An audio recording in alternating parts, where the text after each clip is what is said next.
ಬೆಳಗಾವಿಯಲ್ಲಿ ಪಂಚಮಸಾಲಿ ಹೋರಾಟಗಾರರ ಮೇಲೆ ಲಾಠಿ ಚಾರ್ಜ್ ಮಾಡಿದ ಪ್ರಕರಣಕ್ಕೆ ಸಂಬಂಧಿಸಿದಂತೆ ಹುಬ್ಬಳ್ಳಿಯಲ್ಲಿ ಕರ್ನಾಟಕ ಲಿಂಗಾಯತ ಪಂಚಮಸಾಲಿ ಸಂಘದ ವತಿಯಿಂದ ಮಾಜಿ ಸಚಿವ ಶಂಕರ್ ಪಾಟೀಲ್ ಮುನೇನಕೊಪ್ಪ ಅವರ ನೇತೃತ್ವದಲ್ಲಿ ಗುರುವಾರ ಪ್ರತಿಭಟನೆ ನಡೆಸಲಾಯಿತು.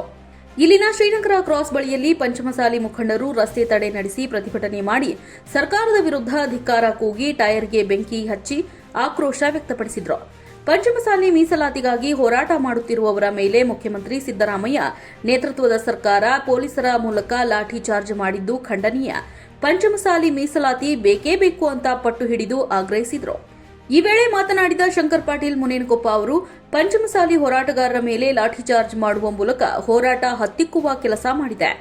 ಯಾವುದೇ ಕಾರಣಕ್ಕೂ ಹೋರಾಟ ನಿಲ್ಲೋದಿಲ್ಲ. ಲಾಠಿ ಚಾರ್ಜ್ ಮಾಡಿದ ಅಧಿಕಾರಿಗಳನ್ನ ಅಮಾನತು ಮಾಡಬೇಕು. ಮುಗ್ಧ ಜನರ ಮೇಲೆ ಹಾಕಿದ ಪ್ರಕರಣಗಳನ್ನ ಅಮಾನತು ಮಾಡಿ ಮುಗ್ಧ ಜನರ ಮೇಲಿನ ಪ್ರಕರಣಗಳನ್ನ ವಾಪಸ್ ಪಡೆಯಬೇಕು. ಲಾಠಿ ಚಾರ್ಜ್ ಮಾಡಿದ ಸರ್ಕಾರಕ್ಕೆ ತಕ್ಕ ಪಾಠ ಕಲಿಸುತ್ತೇವೆ ಅಂತ ಸರ್ಕಾರಕ್ಕೆ ಎಚ್ಚರಿಕೆ ನೀಡಿದ್ರು. ಮೊನ್ನೆ ಬೆಳಗಾವಿ ಚಳಿಗಾಲದ ಅಧಿವೇಶನದಲ್ಲಿ 2A ಮೀಸಲಾತಿಗಾಗಿ ಆಗ್ರಹಿಸಿ ಪಂಚಮಸಾಲಿ ಹೋರಾಟಗಾರರು ಪ್ರತಿಭಟನೆ ನಡೆಸಿದ ವೇಳೆ ಪೊಲೀಸರು ಲಾಠಿ ಚಾರ್ಜ್ ನಡೆಸಿದ್ದರು.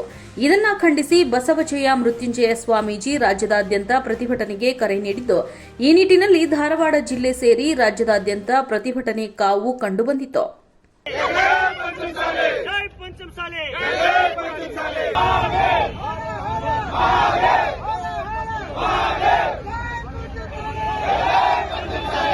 ನೀವು ನೋಡ್ತಿದ್ದೀರಾ, ಇದು ನ್ಯೂಸ್ 88 ಕನ್ನಡ, ಸುದ್ದಿಯ ಜೊತೆ ಸದಾ ನಿಮ್ಮೊಂದಿಗೆ.